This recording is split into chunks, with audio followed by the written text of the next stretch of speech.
बहुत स्वागत। अंबिकापुर से बड़ी खबर मिल रही है। निजी क्लिनिक को प्रशासन ने सील कर दिया है। मेडिकल स्टोर की आड़ में क्लिनिक चल रहा था। क्लिनिक में इलाज के दौरान एक मरीज की मौत हुई। मरीज की मौत के बाद हंगामा शुरू हुआ। आरोप यह है, परिजनों का आरोप यह है कि गलत इलाज और लापरवाही से इलाज करने के चलते मरीज की मौत हुई। मौत के बाद परिजनों ने जमकर हंगामा किया, थाने ये पहुंचे।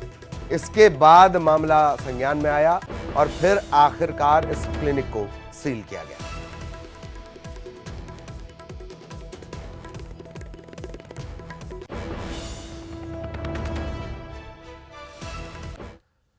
खबर कोंडागांव से। विधानसभा चुनाव से पहले कांग्रेस को बड़ा झटका। पूर्व सांसद मानकूराम सोढ़ी की बेटी बीजेपी में शामिल। नीलमणि सोढ़ी ने बीजेपी का दामन थाम लिया है। बस्तर के गांधी के नाम से मशहूर है पूर्व सांसद मानकूराम सोढ़ी। इतना ही नहीं, नीलमणि सोढ़ी ने कांग्रेस पर निशाना भी साधा। पिता के विचार को कांग्रेस में सम्मान नहीं मिला और पिता के आदर्शों को बचाने के लिए वो बीजेपी का दामन थाम रही हैं। चुनाव में टिकट की दावेदारी भी करेंगी नीलमणि सोढ़ी।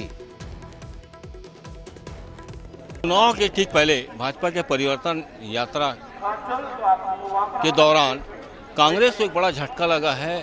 पूर्व मंत्री शंकर सोढ़ी और जो बस्तर के गांधी कहे जाते थे मानकूराम सोढ़ी जी, उनकी पुत्री ने आज भाजपा प्रवेश किया। क्या वजह है आपका भाजपा प्रवेश करने की? मेरे पिताजी बस्तर के गांधी कहलाते हैं और उनके जो आदर्श और सिद्धांत हैं वो लुप्त हो गए हैं कांग्रेस में, और उन्हीं आदर्शों और सिद्धांतों को पुनर्जीवित करने के लिए मुझे भाजपा एक मंच मिला है और मुझे लगता है मैं उनको एक सम्मान दे सकती हूँ इसी के माध्यम से।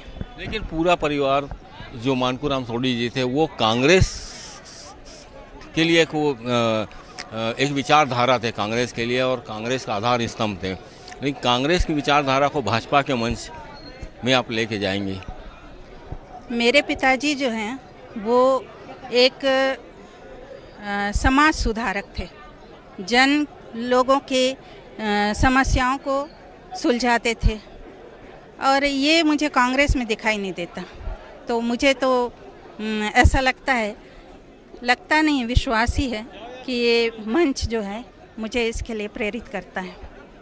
क्या ऐसा लग रहा है कि आगामी विधानसभा चुनाव में टिकट की दावेदारी करेंगी? दावेदारी बिल्कुल करूंगी, लेकिन जैसा कि संगठन तय करता है ये सब, तो उनके निर्णय के अनुसार ही होगा जो कुछ होगा। और एक कार्यकर्ता के रूप में मुझे तो काम करना ही है। ये थे नीलमणि सोढ़ी, जिनका कहना था कि उनके पिताजी के विचारों को सम्मान सही तरीके से नहीं मिला, जिसके लिए उन्होंने भाजपा प्रवेश किया है। पार्टी यदि तय करेगी तो वो चुनाव भी लड़ेंगे। कोंडागांव से न्यूज़ 18 के लिए विवेक श्रीवास्तव। इधर प्रधानमंत्री मोदी के रायगढ़ दौरे को लेकर डॉक्टर रमन सिंह का बयान आया। दूर दूर से आए लोग प्रधानमंत्री को पास से देखना चाहते हैं। तकरीबन 1 लाख से ज्यादा लोग सभा में जुटेंगे। रायगढ़ की सभा का असर पूरे प्रदेश में होगा। उन्होंने दावा कर दिया कि हम विधानसभा चुनाव जीत रहे हैं। प्रधानमंत्री नरेंद्र मोदी कल रायगढ़ आ रहे हैं और यहाँ पर सभा लेंगे और उसके पहले एसीसीएल के कार्यक्रम में शामिल होंगे। पूर्व मुख्यमंत्री डॉक्टर रमन सिंह हमारे साथ मौजूद हैं, उनसे बात करते हैं। सर, कल प्रधानमंत्री आएंगे और एक तरह से वो सभा भी लेंगे, लेकिन इस बार नया ये हो रहा है कि वो यहाँ से गाड़ियों से आएंगे, आम लोगों के बीच से। प्रधानमंत्री जी और प्रधानमंत्री जी के प्रति जो लोगों का आकर्षण है और जो बहुत नज़दीक से देखना चाहते हैं, और दूर दूर गांव से आए हुए हमारी बहनें, माताएं, युवा साथी प्रधानमंत्री के जितने नज़दीक पहुँचे, कोशिश उनकी रहती है कि उतना नज़दीक से उनको देख लें। प्रधानमंत्री जी ने भी उसके लिए रास्ता निकाला है। इस बार एंट्री उनका बदल गया है। अब वो एंट्री पहले जो पीछे से बैक से आते थे, अब फ्रंट से गाड़ी में बैठकर लोगों से हाथ हिलाते हुए आएंगे, तो एक बड़ा आकर्षण का विषय भी रहेगा और लोगों को आत्मीयता का बोध भी होगा कि प्रधानमंत्री को इतने नज़दीक से उन्होंने देखा, बाद में सुनेंगे भी। सर, जो उनकी सभा यहाँ पर होने वाली है, अगर बात करें तो चुनाव आने वाला समय, विधानसभा चुनाव भी काफी करीब ही है, इसको किस तरह से देखेंगे? एक वातावरण का निर्माण पूरे छत्तीसगढ़ में होता है, अकेले रायगढ़ में नहीं होगा। इसका प्रभाव पूरे छत्तीसगढ़, प्रधानमंत्री जी की उपस्थिति और उनका मार्गदर्शन मिलता है तो कार्यकर्ताओं में एक नए जोश का संचार होता है, नई ताकत, नई ऊर्जा मिलती है। करीबन 1 लाख लोग। और जो आज संख्या जिस प्रकार से तैयारियां चल रही हैं, 1 लाख से ज़्यादा लोगों की उपस्थिति यहाँ पे होगी, क्या अद्भुत कार्यक्रम होगा। और बहुत दिनों से रायगढ़ प्रतीक्षा कर रहा था। कांग्रेस का कहना है सर, सीएम भी कह रहे हैं कि लगातार डरी हुई है बीजेपी और यही वजह है कि बार बार गृह मंत्री यहाँ पर आ रहे हैं, प्रधानमंत्री यहाँ पर आ रहे हैं। रायगढ़ और रायगढ़ के पूरे वोट बैंक पे कितना तब्दील कर पाएंगे? लोकसभा और रायगढ़ जिले में भारतीय जनता पार्टी को सभी सीटों पे सफलता मिलेगी और बहुमत के साथ इस बार छत्तीसगढ़ में भारतीय जनता पार्टी सरकार बनाएगी। तो ये है पूर्व मुख्यमंत्री डॉक्टर रमन सिंह, बीजेपी के राष्ट्रीय उपाध्यक्ष भी हैं, और उन्होंने बताया कि सभा जो है वो किस तरीके से हो रही है और जो जिस तरह से प्रधानमंत्री नरेंद्र मोदी यहाँ पर एंट्री मारेंगे उनको लेकर ये कहना है कि चूंकि अलग तरीके से जो है वो यहाँ पर आएंगे सभा में, तो उसको लेकर उनका कहना है कि दूर दूर से लोग आए हैं, कार्यकर्ता जो आएंगे वो करीब से देखना चाहते हैं और इसलिए ये व्यवस्था की गई है। और साथ ही उनका कहना है कि बीजेपी ये जो सभाएं हो रही है इसका केवल रायगढ़ में नहीं, सभा जो हो रही है केवल रायगढ़ नहीं, पूरे प्रदेश में इसका इफेक्ट होता है, एक मैसेज जाता है और ये मैसेज जो है आने वाले समय में उनका कहना है कि वोट बैंक में तब्दील होगा। नतीजे क्या होंगे विधानसभा चुनाव के, ये तो आने वाले समय में पता चलेगा, लेकिन ये जरूर है कि चाहे बीजेपी हो चाहे कांग्रेस, उनके तमाम जो बड़े दिग्गज हैं उन्होंने ताकत झोंकनी शुरू कर दी है। कैमरा पर्सन राजीन के साथ ममता लांजेवार, न्यूज 18 छत्तीसगढ़, रायगढ़। बीजेपी की परिवर्तन यात्रा कोंडागांव पहुंची। परिवर्तन रथ पहुंचने के बाद एक आम सभा का आयोजन किया गया। परिवर्तन रथ के साथ राष्ट्रीय उपाध्यक्ष लता उसेंडी, ब्रजमोहन अग्रवाल, बस्तर के प्रभारी शिवरतन शर्मा और पार्टी के वरिष्ठ नेता मौजूद रहे। विकास नगर स्टेडियम में परिवर्तन यात्रा की आम सभा में हजारों लोग शामिल हुए। नेता प्रतिपक्ष नारायण चंदेल ने सभा को संबोधित किया, कांग्रेस सरकार पर निशाना साधा।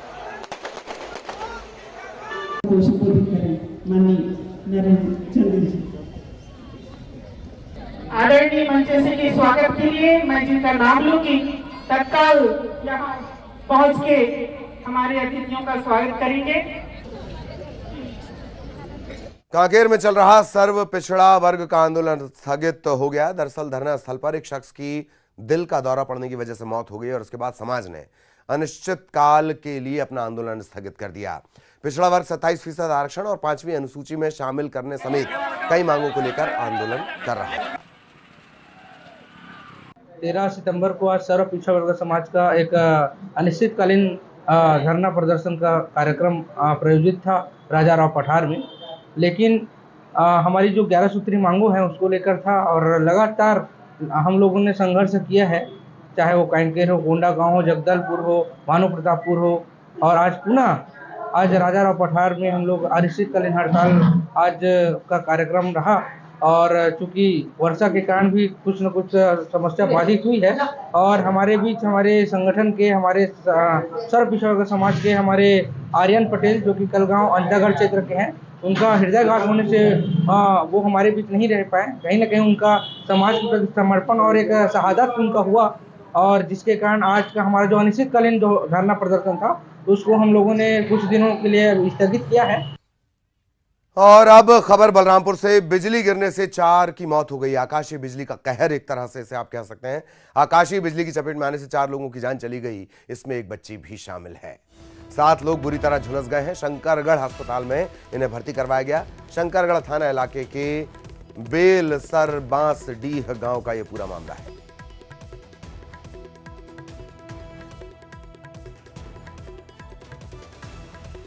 और अब वो खबर जो आपको ताकत देगी। वो लिखता है, पढ़ता है, खाना खाता है, वो तमाम हर तरह के काम करता है, लेकिन पैरों से। और यकीन जानिए उसका हुनर देखकर आप भी कहेंगे कि ये एक दिन हस्ताक्षर बनेगा।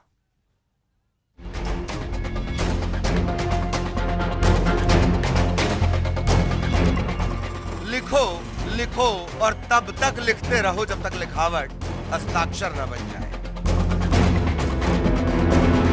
उस हद तक बढ़ते रहो जहां हद की सीमा तय हो जाती हो। अपनी खामी को इतना हरा दो कि वो भी खूबी बनने के लिए मजबूर हो जाए।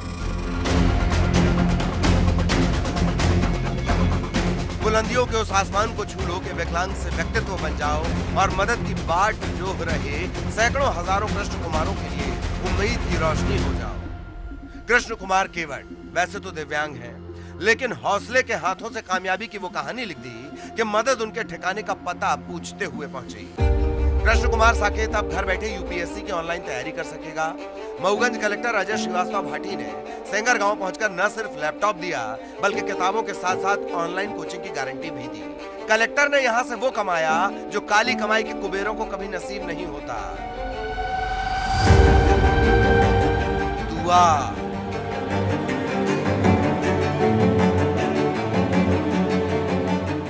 कलेक्टर साहब को मैं बहुत बहुत धन्यवाद देना चाहता हूं और आज हमें बहुत खुशी हुई जिस दिन से सर हमसे मिले हैं और हमें लगा कि सर जैसे अभी तक रीवा में 2-3 कलेक्टर बदल चुके हैं तो अभी तक ऐसे कलेक्टर नहीं मिले हैं सर के जैसे। मैं आईएएस बनना चाहता हूं, कलेक्टर बनना चाहता हूं और सर से मैंने अपना ये बात रखा हूं कि सर हमें कोई रोजगार मिल जाए तो अपना घर परिवार भी चला सकूं और माता जी का अपने सेवा कर सकूं। कलेक्टर बनने की चाहत वाले कृष्ण कुमार के दोनों हाथ नहीं है। पैरों के सहारे हायर सेकेंडरी में 82% अंक लेकर आए हैं। कंप्यूटर के साथ बीए की पढ़ाई की है, लेकिन गरीबी दीवार बन गई थी। अब कलेक्टर अजय श्रीवास्तव से मिली मदद ने उसे ढहा दिया। लेकिन धन्यवाद तो इंदौर की हरमीत कौर का भी बनता है, जिनकी इंसानियत ने सैकड़ों किलोमीटर दूर बैठकर भी इस जरूरत को समझ लिया। इतना ही नहीं, एक नौकरी और परिवार के लिए मदद का भरोसा भी मिला है। तो उन्होंने कहा था कि मैं इच्छा तो मेरी आईएएस बनने की है, तो मैंने कहा आप आईएएस ही बनेंगे, हम पूरी मदद करेंगे। और उसमें ऑनलाइन कोचिंग के लिए भी मैं बात कर रहा हूँ, जो बड़े संस्थान हैं आईएएस की यूपीएससी की जो कोचिंग करवाते हैं, तो मैं कोशिश कर रहा हूँ कि उसमें कोई स्पॉन्सर कर दे और फ्री ऑफ कॉस्ट इनकी वो कोचिंग भी हो जाएगी। इसीलिए मैंने उसके लिए ये लैपटॉप इनको दिया है और साथ में मैंने कुछ गाइड बुक्स भी दी हैं और भी बुक्स में बुलवा रहा हूँ। और इसके साथ में मैं कलेक्ट्रेट में इनको कंप्यूटर ऑपरेटर का एक काम भी दूंगा ताकि इनको आजीविका के लिए सहारा हो जाए। यहाँ एक मुझे बताते हुए बहुत खुशी है कि जो लैपटॉप है ये मैंने नहीं खरीदा है। जो मेरा पिछला वीडियो वायरल हुआ होगा तो इंदौर में एक श्रीमती हरमीत कौर हैं, उनका फ़ोन मेरे पास आया कि आपने इनको, उसमें मैंने बोला था कि मैं इनको मोबाइल दूंगा, तो उन्होंने कहा मोबाइल यदि हम दे दें तो आपको कोई आपत्ति है? तो मैंने कहा नहीं, आपका स्वागत है। तो फिर मैंने कहा कि अब मैंने अपना विचार बदल लिया है, ये मोबाइल से तो इनका काम होगा नहीं, इनको लैपटॉप की आवश्यकता है। तो उन्होंने कहा हम लैपटॉप दे देंगे। तो 2-3 दिन के अंदर ही उनका आदमी आया और ये लैपटॉप मुझे दे गया। तो लैपटॉप में आज इनको देने आया हूँ और इन्होंने सबके सामने दिखाया है कि लैपटॉप ये पैर से ऑपरेट करते हैं और मैं इनको शुभकामनाएं देता हूँ। और इस अवसर का लाभ लेके मैं सभी लोगों से एक अपील करना चाहता हूँ कि यदि और भी लोग कोई हैं जो इस तरह का कोई गरीबों की मदद करना चाहते हैं या इस तरह की कोई सहायता करना चाहते हैं तो वो आगे आ सकते हैं। मैं सबका स्वागत करता हूँ और इससे गरीबों की मदद होगी। उम्मीद है मदद के सहारे कृष्ण कुमार उस हद तक पहुंचेंगे जिनके हस्ताक्षर से कईयों की जिंदगी बदलेगी, किस्मत बदलेगी और उनके हौसले कईयों को अवसाद के अंधेरे से निकालकर उम्मीद के आसमान पर पहुंचाएंगे। मऊगंज से शिवेंद्र सिंह बघेल, न्यूज़ 18। सीहोर के बुंदी में सीएम शिवराज सिंह चौहान के बेटे कार्तिकेय सिंह चौहान ने जनता से संपर्क किया, संवाद किया। बुंदी के भरुंदा ब्लॉक के लाड़कुई गांव पहुंचने पर बीजेपी कार्यकर्ताओं ने उनका स्वागत भी किया। कार्तिकेय ने एक सभा को संबोधित किया और युवा कार्यकर्ताओं को चुनाव में जीत दिलाने की बात कही।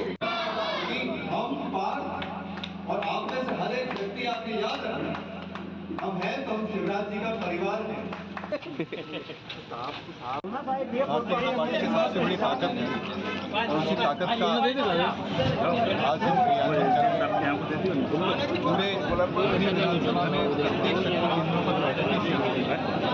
कार्यकर्ता। आगामी विधानसभा चुनाव के मद्देनजर अवैध हथियारों की धरपकड़ को लेकर खरगोन की गोगांवा पुलिस ने बड़ी कार्रवाई की। 5 लाख की 25 पिस्टल के साथ 2 आरोपी गिरफ्तार किए गए। एक आरोपी फरार है। पुलिस ने सिग्नोर गांव में दबिश देकर बड़ी मात्रा में अवैध हथियार बनाने की सामग्री जब्त की है। इन अवैध हथियारों को उज्जैन में सप्लाई किए जाने की तैयारी थी। पुलिस आरोपियों से पूछताछ कर रही है, जिसमें और बड़े खुलासे होने की संभावना है। पुलिस आरोपियों के बैंक अकाउंट भी खंगाल रही है।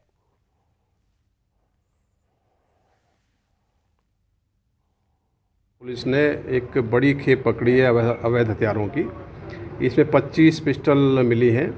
जैसा कि आपके संज्ञान में है कि आगामी समय में मध्य प्रदेश में विधानसभा के इलेक्शन होने हैं। इलेक्शन की तैयारियों को लेके लगातार पुलिस मुख्यालय से भी निर्देश मिले हैं और आईजी साहब भी लगातार इस संबंध में मॉनिटरिंग कर रहे हैं कि खरगोन जिले में जो अवैध हथियारों की जो इश्यूज़ हैं उस पर कार्रवाई की जाए और करे सजा किसी और को मिले। कुछ ऐसा ही मामला सामने आया सतना जिले के रामनगर अरगट गांव से। यहां समर्थन मूल्य पर किसानों का गेहूं खरीदा गया। भुगतान 5 महीने बाद तक नहीं हुआ। दरअसल खरीदी के बाद भुगतान में ही गड़बड़ी की गई। जिन किसानों से खरीदी की गई भुगतान उन्हें नहीं किया गया, फर्जी नामों पर किया गया। इस तरह तकरीबन 67 लाख का गबन हुआ। परेशान किसानों ने कई जगह शिकायत की, कोई सुनवाई नहीं हुई।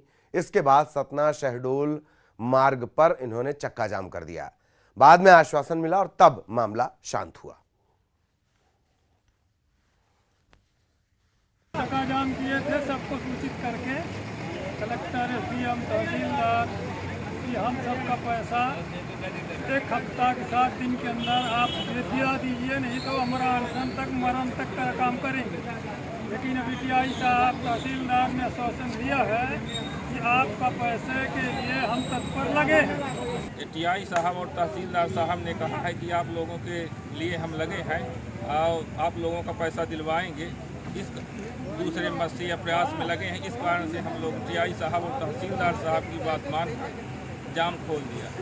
यहाँ अरगट के किसानों का जो पैसा फंसा हुआ है, चीटिंग हुई है, उसके संबंध में हम लोग अपनी कार्यवाही से किसानों को अवगत कर रहे हैं कि हम इस प्रकार की यहाँ कार्यवाही कर रहे हैं। कार्यवाही से किसान लोग संतुष्ट हुए हैं। उनको समझ में आया है कि हमारे पक्ष में कार्यवाही हो रही है, इसलिए किसानों ने अपना समाप्त किया। किसानों को अपने लोन और अपने अन्य खर्चों को लेकर उनको है कि उनको जल्द से जल्द पैसा चाहिए और इस बात के लिए वो अपनी बातें यहाँ रख रहे थे। उसी बात को उनको समझाइश दी गई है कि सब प्रक्रिया में है, सब प्रोसेस में है। हम लोग लगातार वरिष्ठ अधिकारियों के संपर्क में हैं, लगातार विवेचना में उस बात को लाया जा रहा है और उसके लिए प्रयास कर रहे हैं।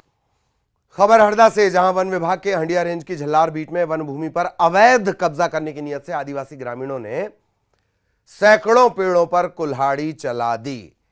जैसे ही वन विभाग की टीम को खबर मिली वो मौके पर पहुंची। ग्रामीणों को खदेड़ा गया, लेकिन वनकर्मी जैसे यहां से हटे एक बार फिर से पेड़ों की कटाई शुरू हो गई। इसके बाद वनकर्मियों ने ग्रामीणों को हटाया और चेतावनी दी है। दरअसल यहां बीते 3 दिनों से इसी तरह के हालात हैं। अब गांव के अंदर फ्लैग मार्च किया गया है। आपको बता दें कि झल्लार रेशलपुर बीट में सैकड़ों की संख्या में कीमती पेड़ काट दिए गए। वन विभाग के अधिकारियों का कहना है कि मामले की खबर उच्च स्तर पर अधिकारियों को कर दी गई है।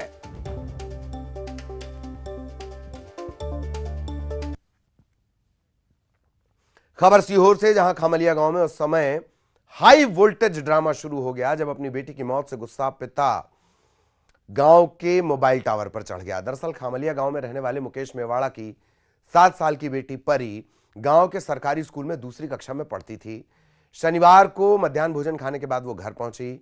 स्वास्थ्य बिगड़ा, अस्पताल में भर्ती करवाया गया, उसकी मौत हो गई। पिता ने इलाज में लापरवाही का आरोप लगाया और गांव के मोबाइल टावर पर चढ़ गया। 3 घंटे के हाई वोल्टेज ड्रामे के बाद ग्रामीणों ने पुलिस की मदद से उसे नीचे उतारा। कलेक्टर ने पूरे मामले की जांच के आदेश दिए।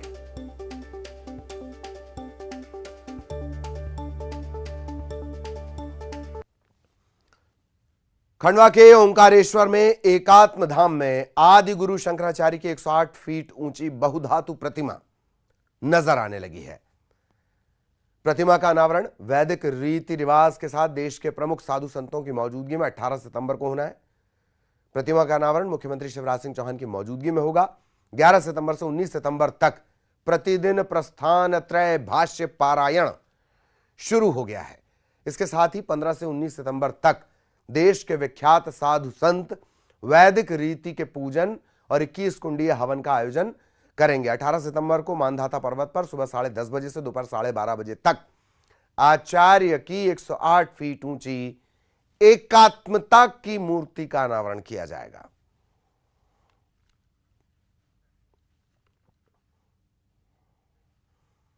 आगामी 19 सितंबर से 10 दिवसीय गणेशोत्सव शुरू होगा। तब घर घर में पंडालों में बप्पा की प्रतिमाएं स्थापित की जाएंगी। बुरहानपुर में मूर्तिकार प्रतिमा बनाने में जुटे हुए हैं। गणेश जी के आकर्षक प्रतिमाओं के लिए देश तो देश विदेश में भी ये विख्यात है। यहां पर 50 से ज्यादा मूर्तिकार हैं जो हजारों प्रतिमाओं का निर्माण करते हैं।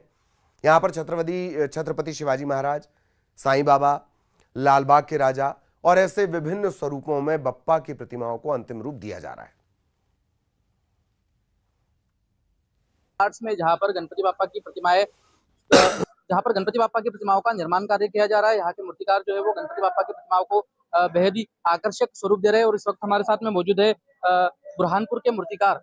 जी बताइए कि किस तरह की प्रतिमाएं जो है यहाँ पर उनका निर्माण कार्य किया जा रहा है।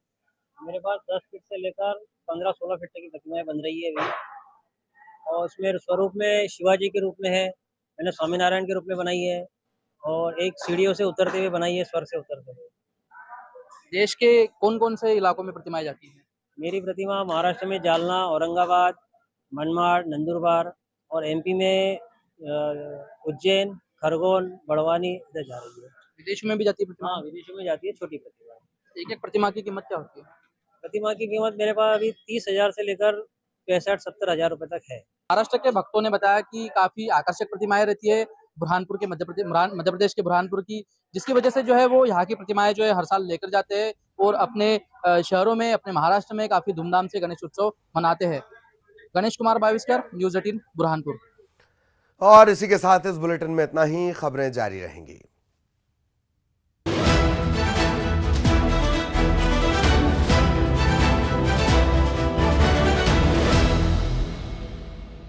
राहुल नहीं, हरी झंडी मां दंतेश्वरी का आशीर्वाद देकर